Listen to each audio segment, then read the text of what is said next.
Hi folks, are you sitting comfortably? Because I am. This is Kyle Thompson Presents, and I'm here with one of my good friends, Jamie Brewer. Take it away, Jamie.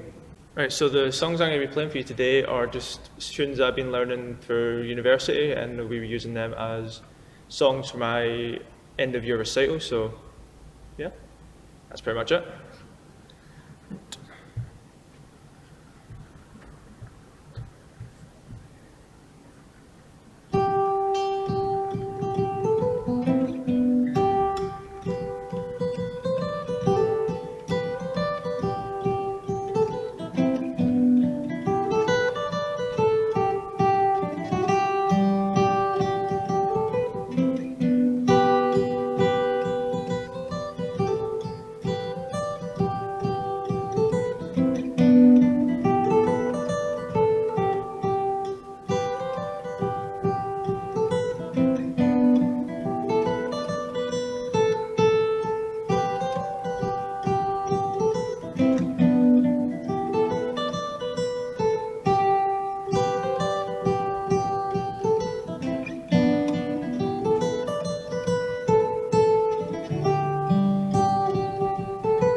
Hiya, folks. Welcome back to Kyle Thompson Presents.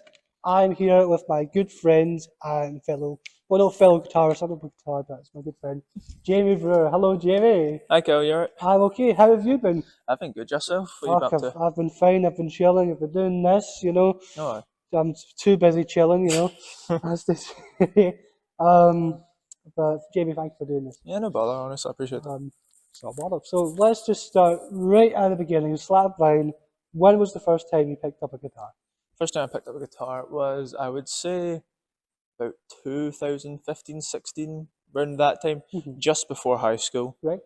So I remember where I was actually, it was in bloody Toys R Us, of all places. They're selling these like cheap 20 quid guitars. Nice. So I was like, I don't know what made me think. I said to my dad, I was like, Dad, can I get it? And he was like, not too sure. Ask your mum. So I phoned my mum. I was like, Mum, can I get a guitar? He was like, fine. I was like, okay, cool. So then I brought it home. It was like no tuned or anything. So it was like just, I had no clue though, but it was like, so I just started picking up, playing it. It just sounded horrible, but it was fun to me when I was like 10 or 11. You have So to start somewhere. exactly. Which is fair. And what drew you to do traditional music in the first place? It was kind of an accident that I kind of fell into traditional music because at home and all that, I didn't have traditional music. Like, especially like there's no culture of that. It was mainly just like 80s and like 90s dance music type stuff. But a company, it's more of a not a company organization. Yeah, there we go. An organization called Phage Fajlig came to our primary school. Yes. And they showed what they're all about with traditional music, and it kind of coincided with me picking up the guitar. So I guess kind of no brainer just to get lessons there, and it was local, so it was just literally just in Paisley.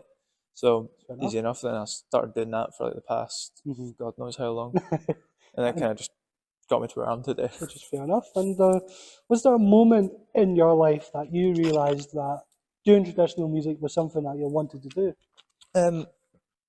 I'd say the moment that I realised it was something I could like properly pursue was when we went to the Royal Conservatoire of Scotland, where I study now, in like a school trip in S3.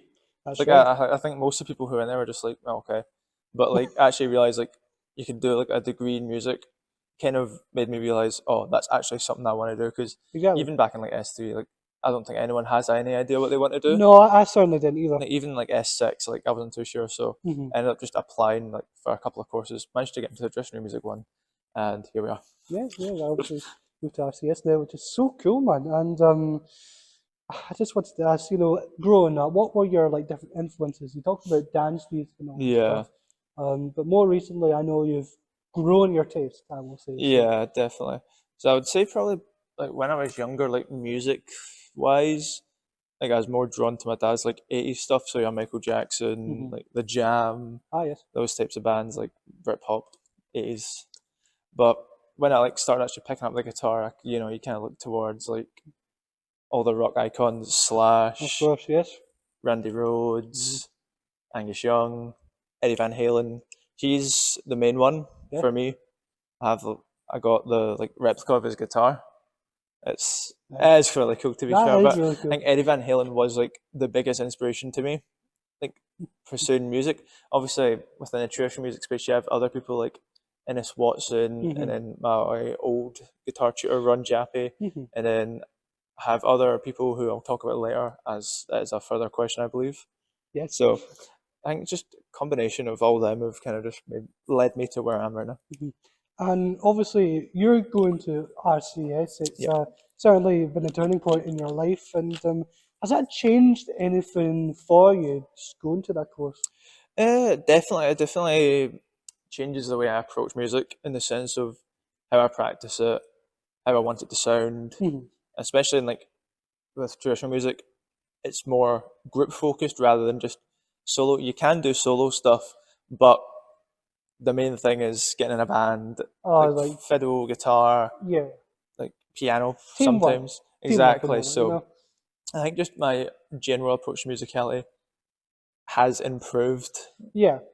there. Whereas like if I was just not going there, just doing guitar as a hobby, then I might not have as much of those skills as I have now. Yeah. So yeah. Fair enough, I suppose. And obviously, being in such a setting in the conservatoire, such a high-end building, you know. Hmm. And has there been any opportunities to explore different types of genres, even because you're in like such like this very tight knit course? Hmm. Has there been a chance to actually explore your different tastes in music? Um, Within the conservatoire, it's more like, well, coursework wise, you're more doing the traditional music stuff. Mhm. However, there is chances where you can explore. Like my forte is more like rock, metal, and all that, Yes. as opposed to like the traditional music side when I'm like obviously outside of the conservatoire Hmm. environment. But a cool blend of them, just Yeah.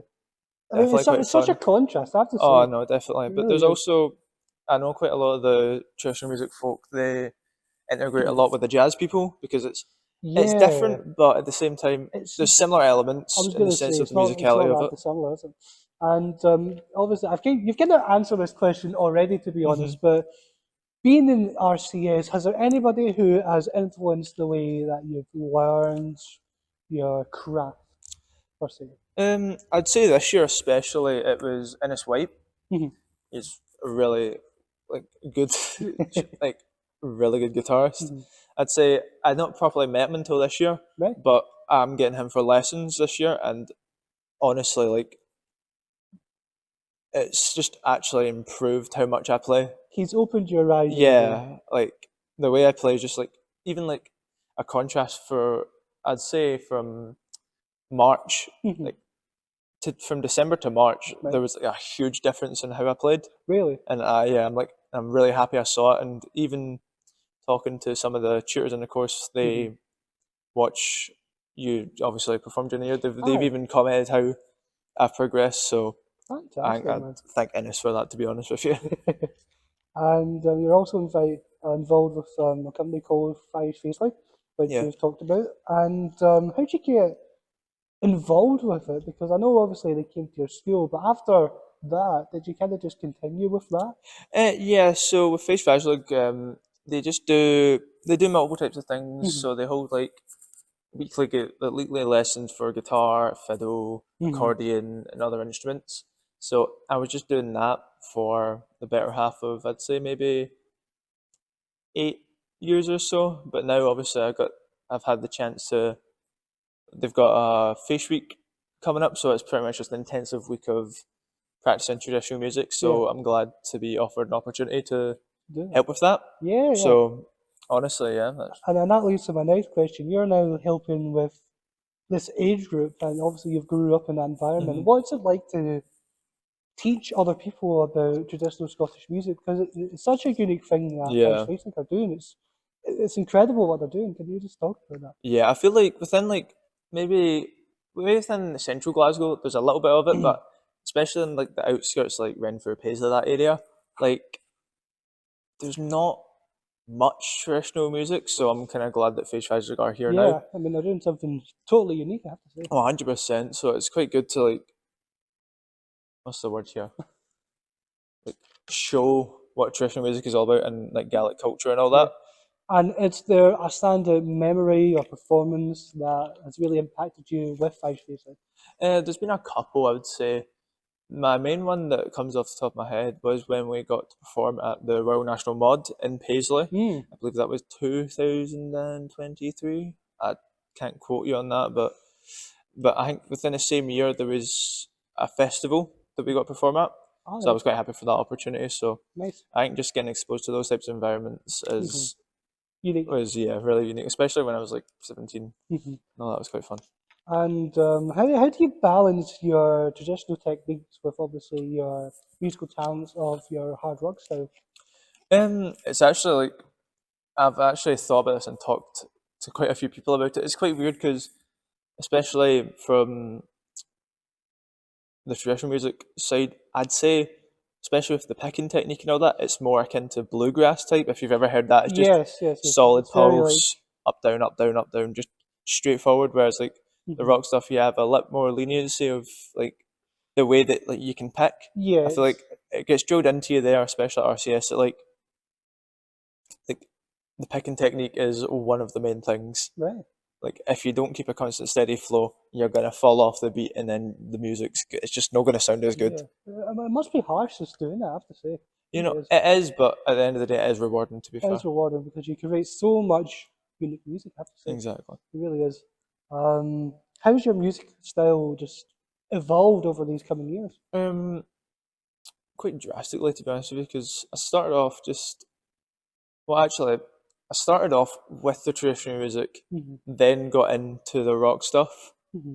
That kind of took over for a few years, and then obviously when I applied to RCS, the traditional music became my focus. Hmm. So I think it was cleaning up, as I was saying, like the picking stuff, and Aye. then just making sure everything's clear, that type of stuff. Hmm. Like it was quite a weird change because it went from me just practicing at home on my like electric guitar to Yeah. like actually having to sit in front of people, perform, making sure it actually sounds good, Yeah. and like getting, I wouldn't say criticize on it, but advise what to do with it. Hmm. And it just must be hard, I have to say. Nah, it's not too Um, bad. um, what was it like playing your first couple of gigs? Because obviously it must be kind of nerve wracking to start off at first, right? Yeah, like I just say, I'd say my first proper kind of gigs were like the in like high school. Like so, what we do is like at the end of like the Christmas break or Hmm. the start of the summer break and all that, or we'd put on these little gigs at what was I getting? I think, oh, where was it? Glenford High School. That's where it was. So I had it at Ah. Glenford High School. That was the main one. I'm trying to think if we had any. But my first like proper gigs, as I talked about earlier, like Mhm. festivals. It was called the Reeling Festival. Wow. Then the National Mod. We had one at the Bungalow in Paisley. Do you know Oh that? yeah, yeah, yeah. Yeah, I've been there. it's quite good. I remember we went there.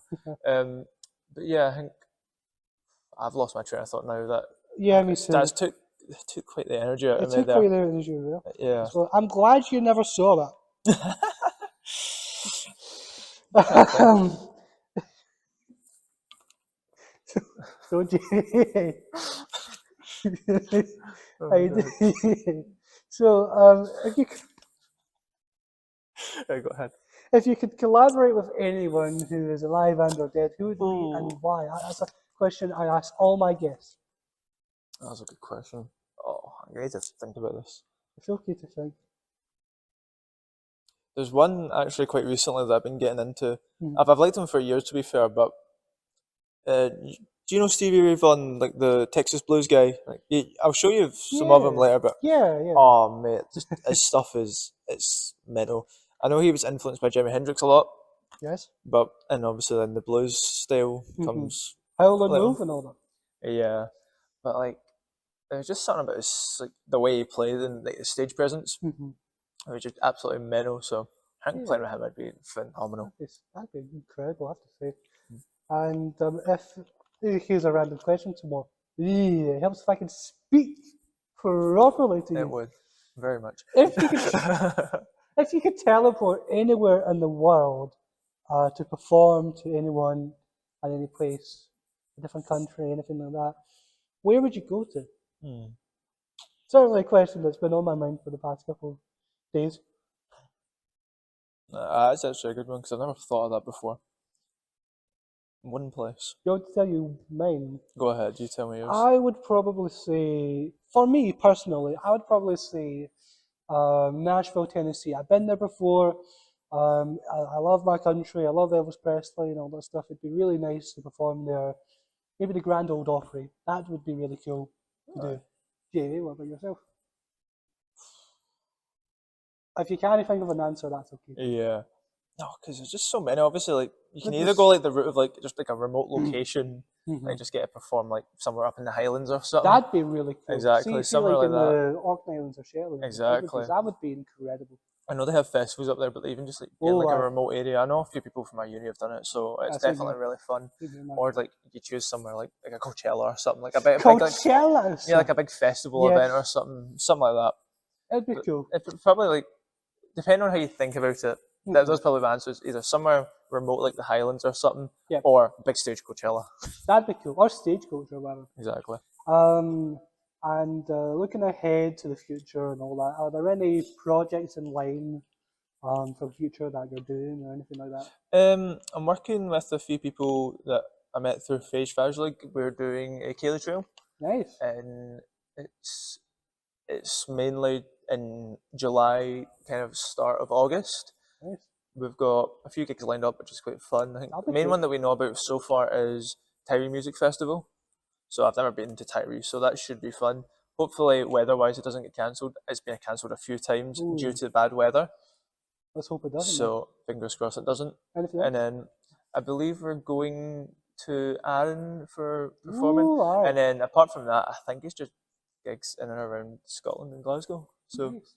smaller venues, Smaller obviously. venues and And then obviously like it's like a Cayley Chill type thing. So going to other places like care homes, letting people. I've Oh done that yeah, before. yeah, That's you've done quite that fun. before. Yeah. So That's I good. think doing it again will be quite fun. That would be good. And last but not least, do you have anything to promote or anything like that, or are you happy just to sit there? Not really anything for note, but go check out Kyle's YouTube, Instagram, and TikTok. And go and check out Jamie Brewer's Instagram as well, Thank you very much. because he's very lovely and you can talk to him all the time. Oh, thanks. if you want. But I thank you so much for watching. If you want to get involved with Kyle Thomas Presents and perhaps do something like what Jamie did, then message my Instagram account. Let me know. I like to keep it short, keep it simple, all that stuff. I try and book every month, so if you're wanting to do it and you're kind of a acousticy, low-key act, then by all means apply, sign up, whatever. But I thank you so much for the team here. This blog finished anyway. I thank you to Sam, who's obviously recording and is looking at me. But thanks so much for watching, and I want you guys to take care and bye bye.